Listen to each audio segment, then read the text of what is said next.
Good morning, and welcome to the first episode of Polymath Paradise.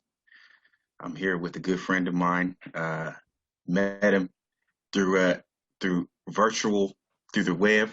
His name is David Gornoski, and he's here with me. And we're gonna start this episode talking about how we both came to the work of Rene Girard, who was a literary critic, historian, and anthropologist, and basically one of the last polymaths around. So, David, what's going on, man?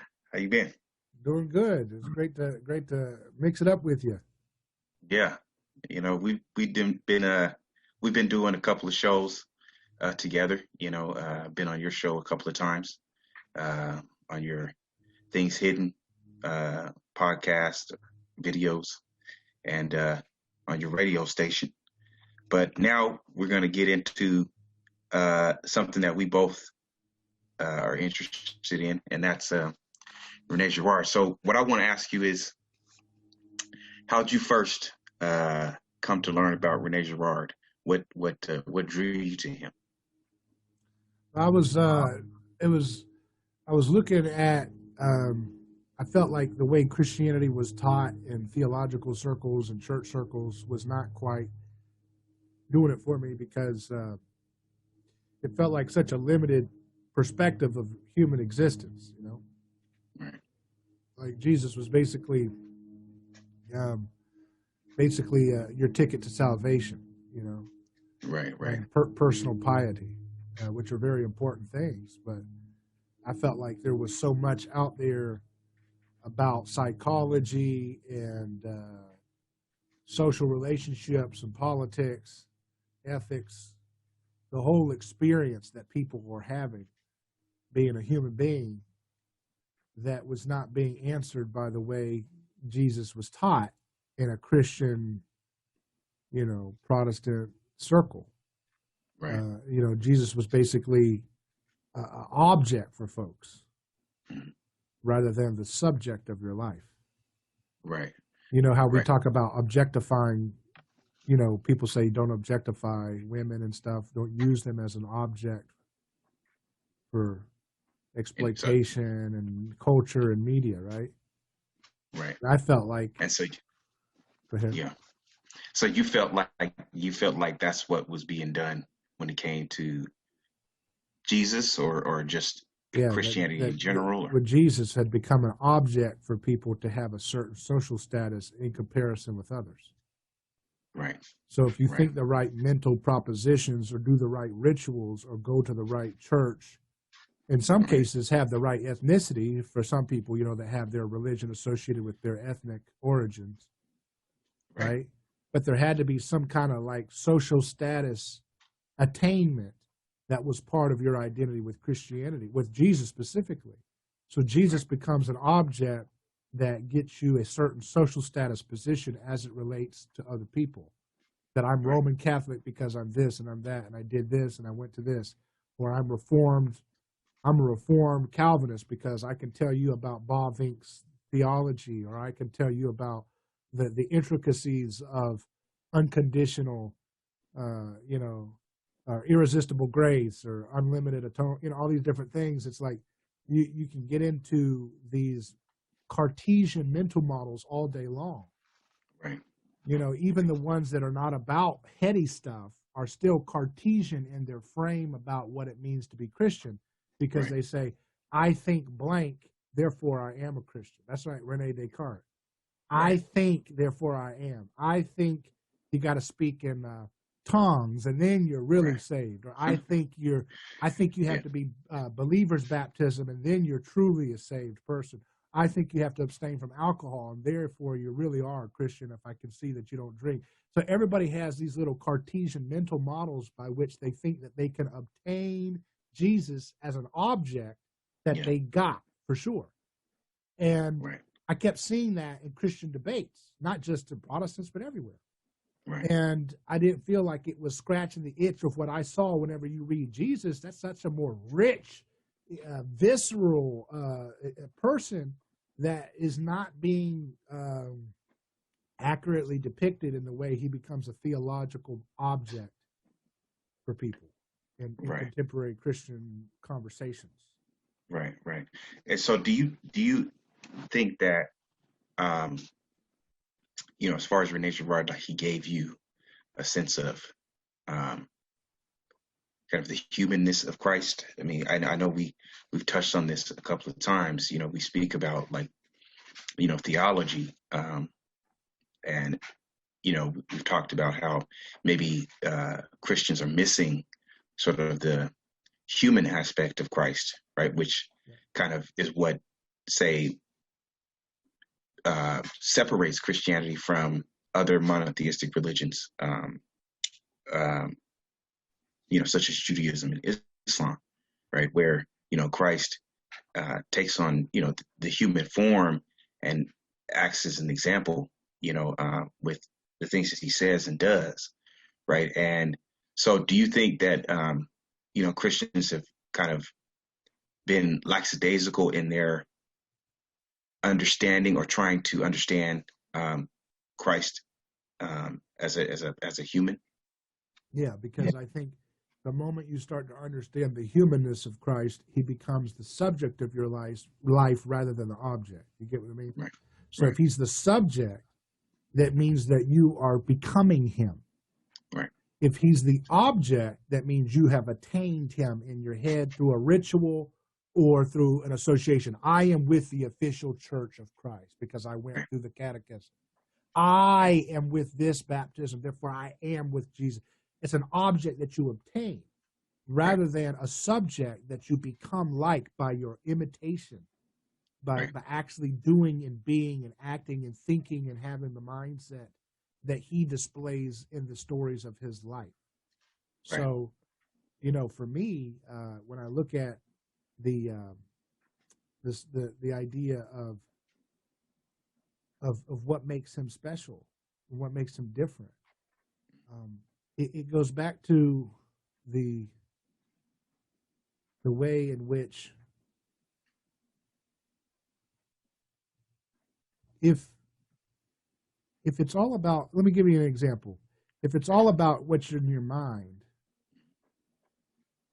then there's no real ability to actually be like Jesus. For example, what if people told you, that in order, so this is the way Jesus is taught to most Christians, whatever religion in America. Right. It's this analogy. You're an African American man, and they tell you Martin Luther King lived. Right. And all you have to do is he did these different things. And all you have to do is believe that he really did those things, that he went to this march and he did this and he protested this and he accomplished this action and he did this piece of thing. And if you just truly believe that he did exactly what we told you he did, and you accept that he did that for you, then you'll have the benefit of Martin Luther King's impact in your life. Right. That's how Jesus is taught. Right. It's that you believe that these things happened about him, and therefore you're in his team. Right. And the thing that was a problem for me was that, no, Martin Luther King made an impact in history, whether you know about him or not, whether you think about what he did or not, whether you are taught the proper history or not. If you can go to a water fountain, that was his, you know what I mean, that the same water fountain everybody else can. That is an example of a tangible change in your historical reality that was accomplished by his actions on earth. Right. And that's the same way Jesus needs to be taught. You see what I mean? Yeah. Jesus is not something you believe. If you really believe in Santa, he'll come. No, it's more about, no, there is an objective reality that has happened in history that you're experiencing the impact of his life. And you are a part of his fishbowl of Jesus's impact in history, whether you think the proper thoughts about his life, whether you know all the facts about him, whether you accept the right interpretation of his life, regardless of what you think, he's not an object for you to attain.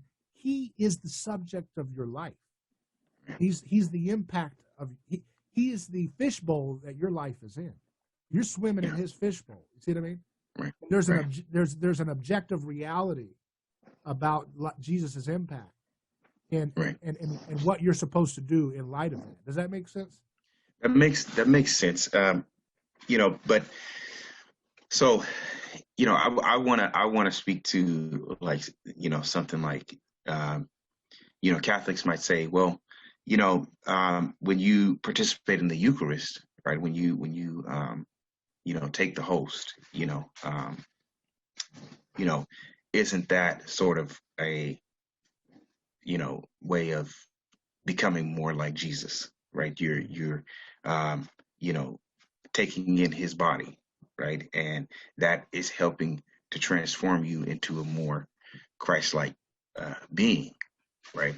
And so, you could say, that is a little bit more about belief or faith, in the sense that, Catholics believe that, the body and blood, the transfiguration actually transforms the body, the wine and the bread into, the body and blood of Christ, right? So, how would you respond to that? Like, in the sense that, it may not be an action that you're, performing, it may not have to do with you being, particularly, say, active in the world or an agent, for the Christian message outright, right? But it is somewhat of a belief that, you're becoming more like Christ through consuming, his flesh, right? And, we'll get to something that, we've been talking about over a couple of weeks about, cannibalism, and say how that might be more attached to, say, something like the Eucharist, or the remembrance of Christ, or the body and blood. But I see what you're saying. I guess I'm just trying to. Well, first of all, if you think you can fence the power of Christ's blood through some kind of institution that's only seated in Rome, I have the hard time believing that's what Jesus intended. So, I mean, not to say that there isn't a real power taking place in the Eucharist that is a real presence. I have no problem. See, that's the thing. They want me to go one way or the other. Okay. Right. They want me to go up in Protestant. They ain't going to do that. Right. They want it simple, but they're not going to get it simple because it's not like that. You see what I mean? Right. I'm not going to play that binary game. Yeah. Though that you can have a real presence, perhaps in the host, but the idea that it's fenced off by some jurisdiction that speaks Latin, that's called paganism. Okay? We'll just call it like it is. A dead language. I mean, come on, it's paganism. The idea of trying to create a fencing around the table is a problem for me. But the real presence, I have no problem with thinking about that. Yeah, I have no problem with that idea. Yeah, in some sense. Yeah. But what was the point? Let me see, man. I can see. What was the point you were saying with that? Because there's a point I think that needs to be fleshed out there. Yeah. Well, I mean, I suppose what I'm saying is that, it may not be, something like that, participating in a ritual, right? Or some type of, traditional, the communion, you know what I mean? That may not necessarily be, say, living out the Christian message in the world or something like that, right? But it is, say, one of the ways in which we remember, say, Christ's death, right? Christ's passion, Christ's suffering, right? And so, like, to me, I see that as a entryway into kind of living out, the Christian message, it's the beginning, to living out the Christian message. So it, Yeah. um, you know, that remembrance, I think it's important. Yeah. yeah, I think it's essential. right, right. And I've talked about how I thought it creates a little bit of, of the humility, for mankind. And this is where, we can kind of tie in, I think, the idea of, cannibalism, right? That, Rene Girard speaks about, where, to me, what I take away from that is that, the flesh and blood of Christ, right, is hearkening back to something that is much more archaic, right? It's hearkening back to kind of human, uh, what we call the vestiges of the sacred, or acts of violence that we try to, um, you know, uh, reintroduce into the society when we engage in these ritualistic acts, right? Is that, we're remembering some sort of, some victim, right, that was, first slain, who quelled some kind of chaotic moment, within the society, right? So it could have been a victim from the outside, or victim from the inside, or what have you, right? Yeah. It's just that Christ is the first victim whose death actually gets, remembered for what it is, right? The other victims that have come before him, were kind of encased in a heroic, casing, or deified. But the victimization, that they went through was never actually, put into clear view, right? So you get with Jesus, you see how he becomes, this deified figure, is that he because he tells the truth and becomes a victim, right? And he takes on that victimization, not saying that, he's not saying that he's a victim, right? But that he just knows that that's what's going on, right? You're turning me into a scapegoat because you don't like to hear the truth, right? And the truth that I'm speaking of comes from the Father, right? It comes from God, right? And so, I see it more as this taking part in the Eucharist is a form of remembering, that whole, the whole story of Christ, right? As far as his life, right? So, I mean, I don't, I think you have to do more, right? In the sense of like the Christian message, like you have to go beyond that, right? But, that it can act as a kind of an initiatory, um, an initiatory thing, for you to kind of live as a Christian, right? I used to say that culture begins with sharing a meal and telling a story. Right. And that's why the foundation of Christianity should be the meal and sharing the story of Jesus. So you're sitting around a campfire having a meal, and then you find out that's not chicken, that's human. That's the point of, that's the message of Christianity. Right. But that's not a pork chop. That's human leg bone you're eating. So what the thing is the message Eucharist means thanksgiving. Right. So to me, the Eucharist is a satire on the folks that don't get it. Right. It's an indictment. So you said, how does it work and all this? And it's like, to me, it's like a Rorschach test. It kind of tells you who you are.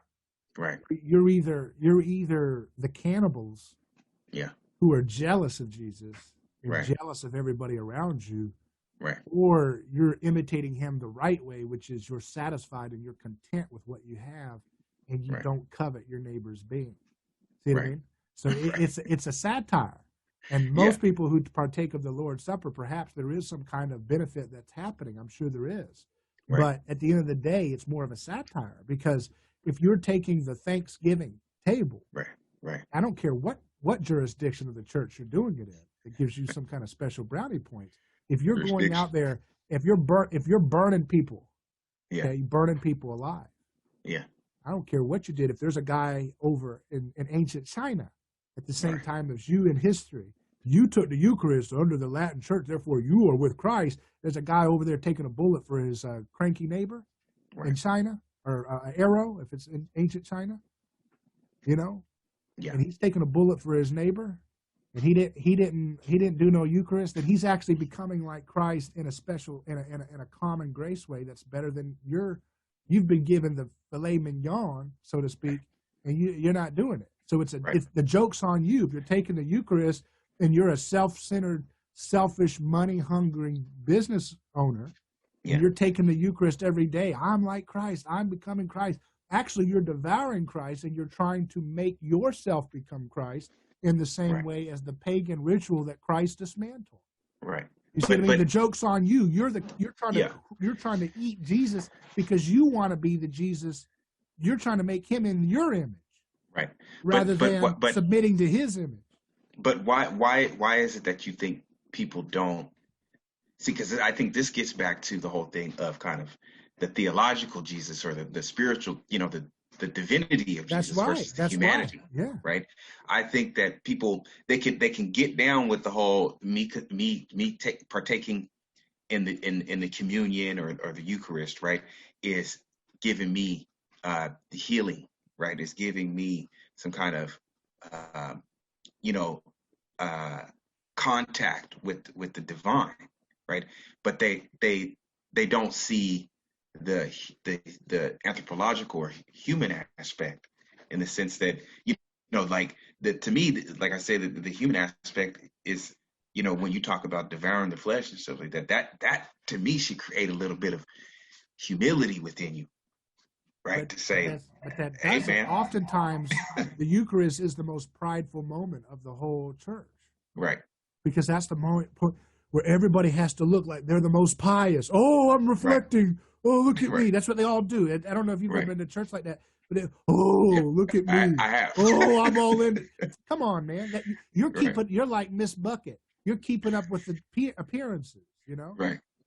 Remember Bouquet? She said, "My name is Miss Bouquet." That was that BBC series. Right. Or, the old it was a British show. Right. She's trying to make it French. Right? She would say, "My name is Miss Bouquet," and they would all Miss Bucket.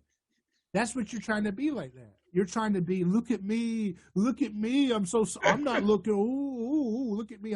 My knees have been on the pew the whole time. Look at me, I'm strong. I'm sacrificing for Jesus. Don't you see? I'm still kneeling. Well, I'm thinking my back is tired, and when I go to those kneeling churches, I kneel in a way where I can still have somewhat on the seat, so the pressure's not fully on the knees the whole time. Exactly, man. It's like, look, man, this is killing me. You know what I mean? I'm not. But see, it's not to be flippant about it, but there is a fakeness about the way people think about this. Because we're humans. Right. And be you honest, can always. I think it's more Christ-like to be honest that I'm slipping on. I'm not fully putting my weight on my knees. Then these people, look at me. I'm saying it for 10 hours. That's the same thing that Jesus confronted. That self. Yeah. Look at me praying so much, and he's like, if you got to pray in the closet. Ain't anybody gonna see that? Yeah, because I'm thinking, look, man, when I go and I attend mass or something like that, I'm always thinking about the moment after I get out of church. Like, oh man, I should have been focusing on the Eucharist, but man, my back was killing me, my legs, whatever. You know what I mean? And so I mean, I hear what you're saying, but I want to get back to this whole thing about cannibalism, because I want to. Well, let me explain. Okay. You explain what you think it is, and I'll explain. Did you have a specific question? Okay. No, because the thing is, it's like, we've talked about this, and it's like I kind of have, like, I think the way we think about it kind of converges at some point, but it kind of, like, we start out kind of on different well, see, to me, it's like we're looking at it from a mimetic theory standpoint. Again, go back to that word for Eucharist. It means thanks. Right. So there's two meals you can have for culture. Yeah. One is thanks, and the other one is covetousness, you know? Okay. Yeah. So if you have a meal of culture that was predicated on covetousness, Mm-hmm. that's welcome to human culture, welcome Right. to everything we've ever seen. What Right. Jesus introduces is another culture that's called thanks, Right. and that's built on a gratefulness, gratitude. If you are grateful and you are content with what you have, you are at the starting point for becoming like God, Right. because you don't need anything else to complete you. Right. If you are So covetous, yeah. covetous, then you are Yeah. needy, and you need to keep up with the Joneses. And Okay. therefore, you are going to devour the objects that your neighbor has. And Okay. what's ultimately going on is you want to devour the very being of your neighbor. Right. That's why it's That's where I think our points kind of converge, because I'm thinking about the covetousness when I think about cannibalism, in the sense that, like, to give examples, you might talk about like a tribe, right, or whatever, who, you know they consume this special person that, or who they're going to turn into a victim or scapegoat, right? It might be they were engaged in some kind of warfare, right? And that person has taken the head of another person or whatever, and then that warrior is going to consume the other warrior's flesh, right? And so as to trap that victim's spirit into himself, right? you know so is that kind of well. what the kind of covetousness? Let's look at. I uh, I wrote an article about cannibalism a while back, and I pulled it Yeah. up for Yeah. today. And there's a quote by a recent cannibal. Let's see if I can find him here. Okay. This guy was, let's see what his name is.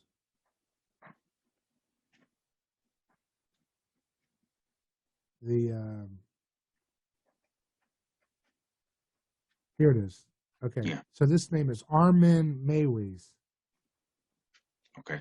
a German who cannibalized another man. He told the Okay. Daily Mail, quote, "The first bite was, of course, very strange. It was a feeling I can't really describe. I'd spent over 40 years longing for it, dreaming about it, and now I was getting the feeling that I was actually achieving this perfect interconnection through his flesh." In my article, I said Meiwes graphically reveals the raw, essential cultural revelation behind cannibalism. The desire to be our neighbor consumes us to the point that we consume them. Right. And Right. and I contrasted that. I mean, I connected that to John Lennon's killing, Mark Mhm. David Chapman. Mhm. When they asked him, why did you kill John Lennon? He said, I thought that by killing him, I would acquire his fame. So so we can see that cannibalism is just the most graphical, most honest, evil depiction of what humans do to each other in various ways. Right.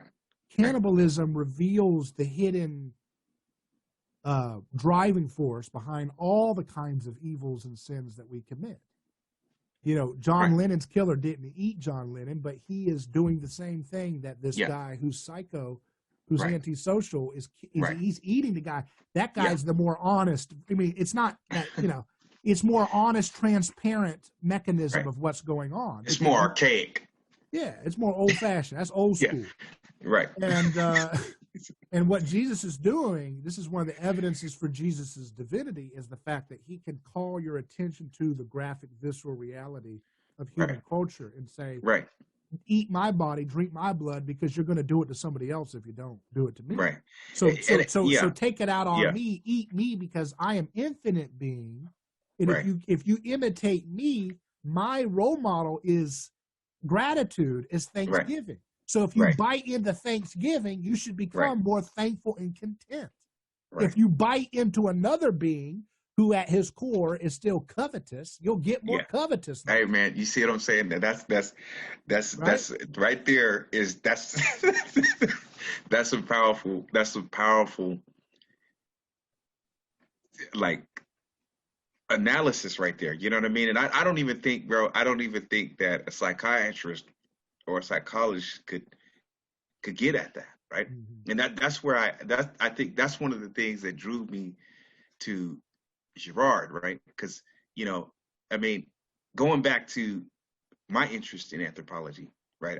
I was, you know, interested in anthropology when I was like a teenager, you know, and I wanted to, you know, I didn't even know what it was called at the time, you know. I knew I was interested from the moment I saw the Wudabi, you know, with the face paint and everything, trying to entertain, trying to Yeah, with you those know, eyes, compete for yeah. a woman, yeah, Those compete for a eyes, yeah. wife, right? uh, you know, National Geographic, when I saw that, man, all that pain on the men's faces and their, you know, the eyes are bugged out and they're showing the whiteness of their teeth and everything. So I was completely, you know, at one moment I was kind of afraid of it. I was kind of scared, but at the Yeah. same time, like I was intrigued by that because I'm like, what are these cats doing, man?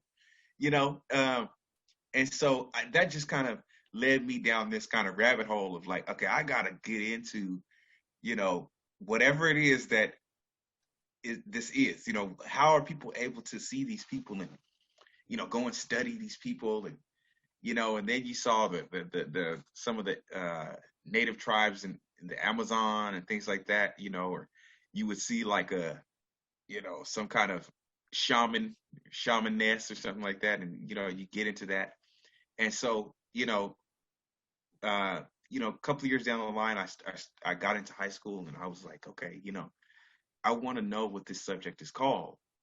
And I had a teacher, and she told me, you know, well, it's called anthropology, you know, and I'm like, well, you know, are you sure it's called anthropology or is it called sociology? Or you know, I wanted to make sure, like, whatever I'm going into college for, that's what I want to study, you know. Mm-hmm, And mm-hmm. so she was like, well, yeah, it's called anthropology. I study social culture anthropology, right?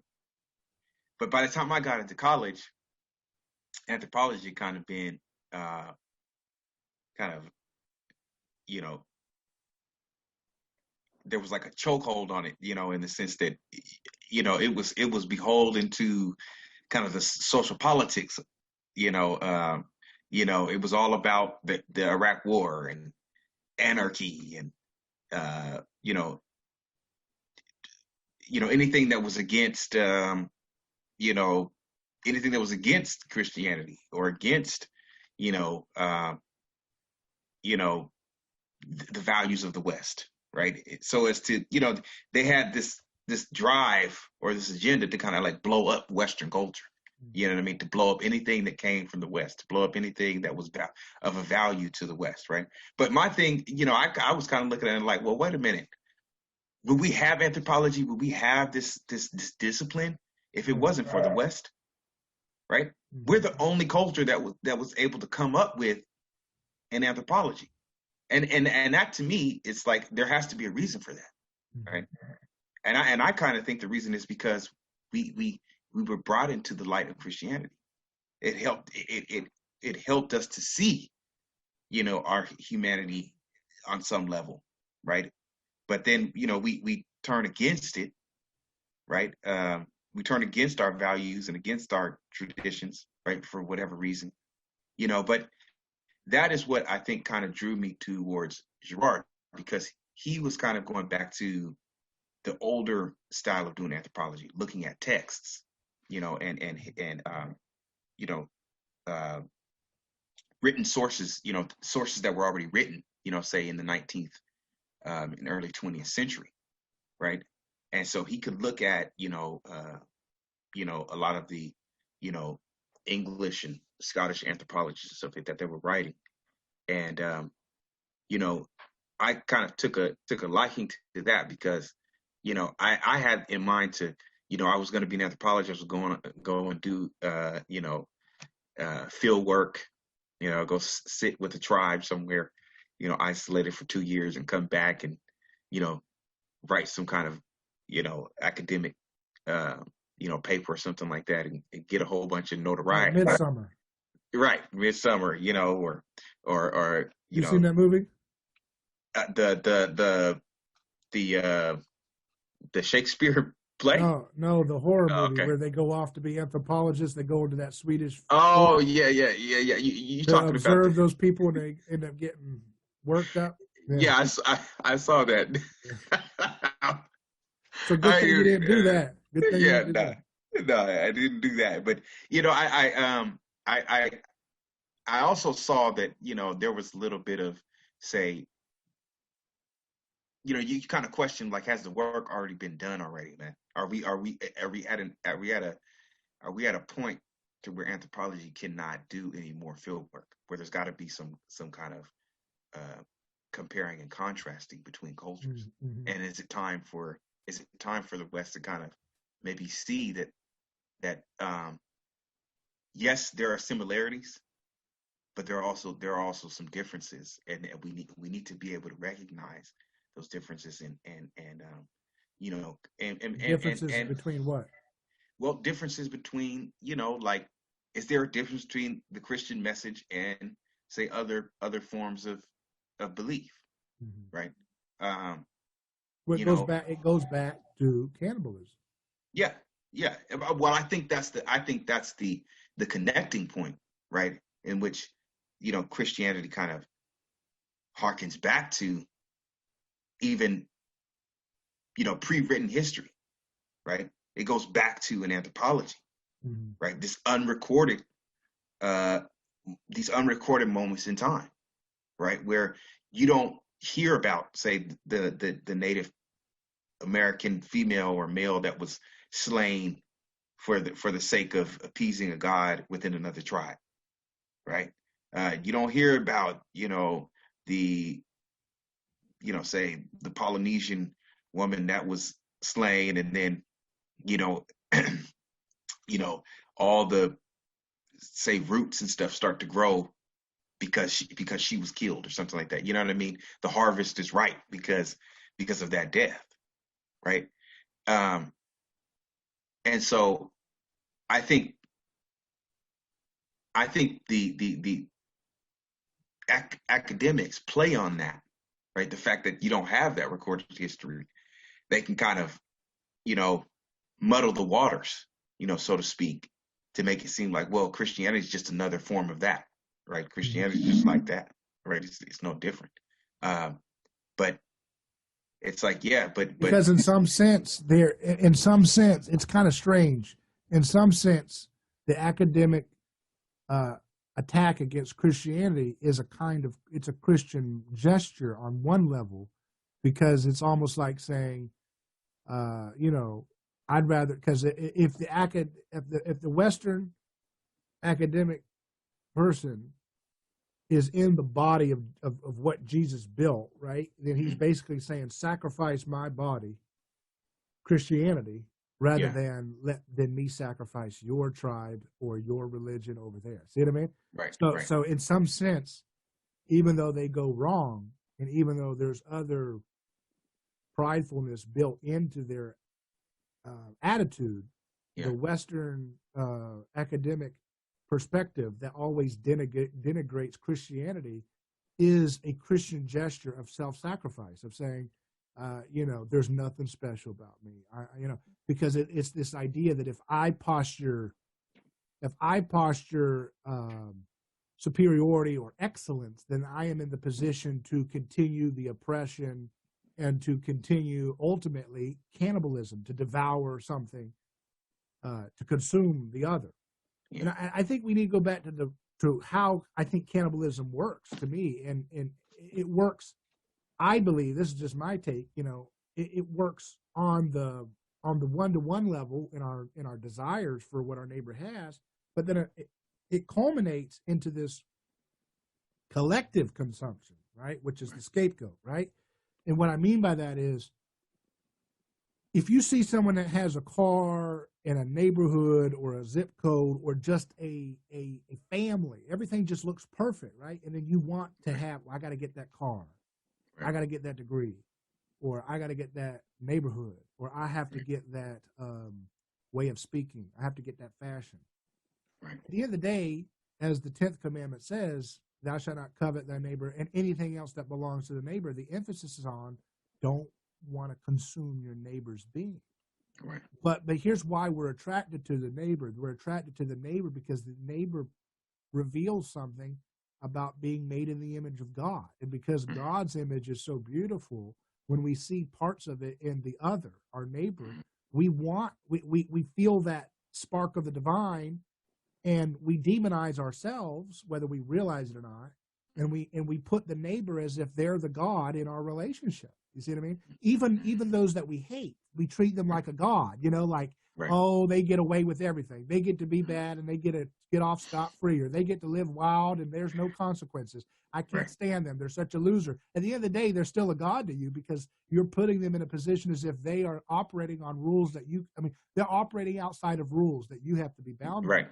Right. So they're transgressing taboos and prohibitions. Yeah, and that's where my study goes into the politics. See, I came to Girard stuff through a political perspective because I understood that Jesus was talking about a kingdom. I understood the political dimension, and I couldn't figure out exactly how to connect it because I knew that the liberty people like Ron Paul were doing good work, but I didn't quite agree with the origin story of libertarianism. I was like, this is something not right about it. But the outcomes of like no war and don't put your neighbor in a cage and collectivism is killing individuals. And I was like, this is Christianity. Mm-hmm. And I was hunting for an intellectual missing link to ground my intuitive understanding that the liberty message was not just an adjunct. It wasn't like an add-on to Christianity. It was the essential Christian way of dealing with our political squabbles and social conflict. But it had a non-Christian origin story that the liberty movement was telling itself. And so when I saw Girard, it was like, wow, that was the missing link that gave me the anthropology to understand why the state acts like this, why humans act like this, and how ultimately Jesus is the founder of the liberty movement, not Bastiat, not Ayn Rand, not any of those people, not philosophers like you talk about. It was like, you criticize philosophers. It wasn't any of that. It was Jesus, right? And it wasn't as if that's all Jesus was doing, was just founding a political way of looking at the world. But that is very much essential to what he was doing. He was talking about a kingdom coming. It was talking about how you're going to get along with your neighbor. And I refused to believe, like a lot of Christians believe, which is, well, Jesus is in the domain of your private life, and there's not really anything you can extrapolate objectively about how we should do our politics. I refused to believe that back then, and Girard helped me find the missing link intellectually to understand what I was searching for. It was the missing thing I was feeling in the dark. And then and I was a fan of mythology, and I liked Carl Jung's archetypal stuff about the patterns of myth, and that was always very intriguing to me, but I also felt like it was kind of lacking something because it ultimately usually left off with Jesus is the perfect myth. He's the fulcrum of the monomyth. And I was always like, well, that leaves a little bit to be desired, and it didn't feel like it was a slam dunk for actually imitating Jesus literally, but when you read passages like do not resist evil with violence, right? And you realize he's not talking about self-defense there. Because it's getting slapped. That's not like you're dying. When he says turn the other cheek, when someone backhands you, turn them the other cheek so they have to slap you with their face, their hand, landing on the equal side. Backhand is humiliation, and hand, open hand is equal. And so that was Jesus' way of proactively dismantling power systems of oppression in a nonviolent witness way, right? So he was mimetically stopping the reciprocal violence, but not cowering like this. When they slap you, don't go like this. That's what people think it means. It doesn't mean that. And it's also not talking about life or death. So it doesn't mean it's pacifism. If someone's coming in to kill your family, that doesn't mean turn the other cheek as they shoot every child. No, that's not what that means. That's stupid. That's a dumb. But that's how some of the so-called progressive Christians try to turn it into that.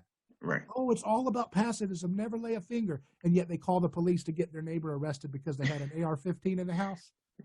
Or they call the police because their neighbor wasn't wearing a mask while they were in the backyard cutting grass. Yeah. That's the glory. That is the glory of pacifism. Right. It's like you're gonna phone out your violence. Right. You're gonna send people to get tased because they got a mask on in their backyard cutting grass. But you won't lay a finger if someone comes and takes on your family. Oh yeah, big tough guy. Right. Big pro, but big passive. Whatever that word is. Yeah. Passive aggressive. Yeah, passive aggressive. That's what it's all about. But that's the kind of arrogance of fake Christianity. It's like, because see, even in that pacifism, it is the protection of the state, of the sacred. Right. Because all these progressive pacifists I meet, they always end up voting for Joe Biden and Hillary Clinton. These people who end up perpetuating, they're literally hiring a person to perpetuate the murder of people of color by the thousands and millions. Yeah. And I think what's happening, Shannon, the reason why people are losing their mind in politics is because the scapegoat mechanism and the understanding of the cannibalism of this whole thing is all coming to fore. It's all coming to our conscience, and it's driving people insane. Right. They're losing their mind because here's the thing. What's so exciting. It's like these people they don't want to recognize what they're doing. Yeah.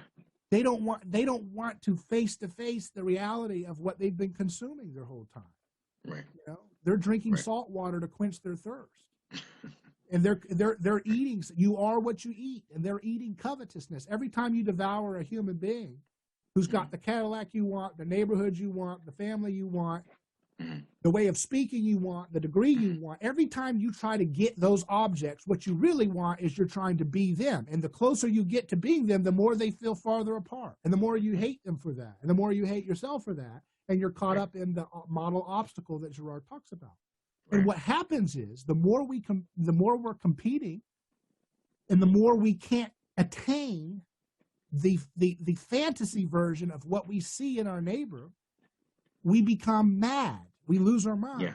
And as we lose our minds, here's what happens. We become a sea of sameness. And in order to, if a blob is a blob of sameness, in order for it to maintain itself, let's think of it like an amoeba, or, like humans are like amoeba, and they turn into this big amoeba blob, and it's just going around, and it's like going insane because it's becoming totally the same. Right. And it has to go and gobble up like Pac-Man, something that is perceived to be an other. Right. So now it's doing it on a collective level. What it was doing on an individual level internally, oh, you're so different from me. You got a better car. You got a better life. You got a better job. You got a better Twitter following. You got something that I don't have. Yeah. You can speak better than me. You're from a better zip code. You have a better dialect. You have a better accent. You have a better skin tone. You have a better race. You have a better gender. I got to change my gender. People are coming out like that. people, I have to change my race. Yeah. I have to change my race now. All these women are coming out saying they were pretending to be a black woman their whole life because the white privilege wasn't working for them, wasn't giving them the benefits they thought it was. So they had to try another privilege. Didn't work out either, and they had to pronounce that too. She lives in the state, bro. Be careful. No, I'm not trying That's to get not attacked. the only she. There's a lot of them. They're coming out. I post them every week. It's like a daily contagion. Women coming out saying, I've been living as a black woman for 20 years, and I'm totally white. It's like, what? I thought there was a lot of privilege in the other way. Why are you renouncing that privilege if that was so privileged to be the other way? I don't understand. That's hilarious, man. I hear you, bro. But that's all cannibalism. Oh, you got a skin tone that will get me social currency? Yeah. It's cool to be a victim. Let me cannibalize that. Oh, you got a gender that will make people treat you with a lot of attention. I'm an ugly person. Let me consume your gender. Right. And therefore people will look at me. Right. That's a real phenomenon. Yeah. And the same thing goes for your political aspirations. These people who are speaking Marxist, they're getting political power, they're getting attention, they're getting Netflix specials. I'll talk Marxist, and then I'll devour what they have, and I'll be them. But it never works out that way. And so as you become the sea of sameness, you have to always collectively target scapegoats, because those are like little nuggets of difference that you have to consume together in order so that you don't tear each other apart inside the blob. You see, that's what it's all about, right? Right. The more you hate each other from within, the more you need to kind of go gobble somebody else outside the camp in order to, like, as an antidote to the sameness. Like, Right. oh, we got one nugget of differentiation today. We got one more, Right. you know, and I know these words, it's so hard to put these things into words because it's so primal to who we are, you know? Right.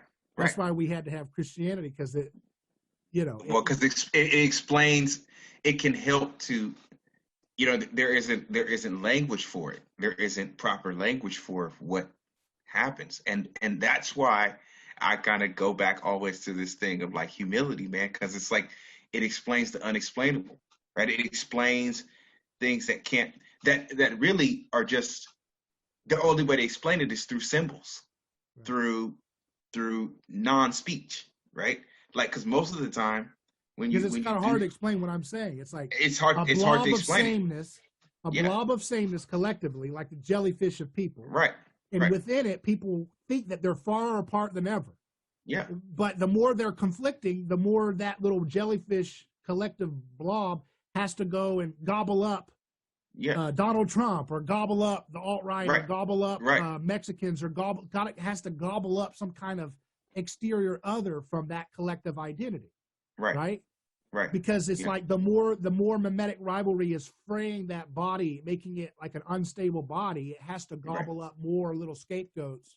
Right. But the problem is, because Jesus destroyed the scapegoat mechanism, it's working less and less, exponentially so, which is why we're in the madness we're in. Yeah. You see what I mean? That's why we're losing our mind. People are like, everything's political. Right. And it's because you can't see the political as long as the political is working well. Yeah. Once the political fails to bind us together, then everything looks so hyper aggressive and political. Right. Well, you see what I mean? Right. The way political work is the same way the sacred works. You don't even see it. It's just, this is what we do. Every year we come together and we sacrifice a child or sacrifice a slave to the god of the sun in the Aztec Empire or whatever. And that's just what we do. There's no like, we're going to go do church today. Right. That was everything, you know? Right. And the reason why we're like becoming aware, so people are always like, oh, you know, like people on the right are always like, oh, this woke stuff is a religion. Right. And I'm like, no, it's religious, but the whole state, the whole ideological complex has always been religious. You can just see it now. It's more transparent because it's failing to be hidden within the forest. You know what I mean? You can see it because it's falling apart. Right. And as it's decaying, it's like the well-oiled machine. You can see the wires are hanging out. You're like, oh, that's gross. That's terrible. And it's like, yeah, that means it's dying, you know? Right. It's always been a religion. It's not like wokeism popped up. Hey, we're going to be religious. It's like, no, all these ideologies have always been religious. It's just that this latest iteration of it is in such a late stage of our state religion's cohesion that you can now see it more like a cult. You see what I mean? Right. Because it's always been cultish. All these ideologies have been cultish, you know? Yeah. Yeah. Well, I don't want to hold you up, bro, because I know you got bigger and better things to do. But I thank you for coming on, man. Doing my first show, Polymath Paradise. So, you know, we'll definitely have you on again, Brad. You know what I mean? Because I think this is a stimulating conversation. You know, and so thank you, man. Very good. Thanks for having me. Thank you, man.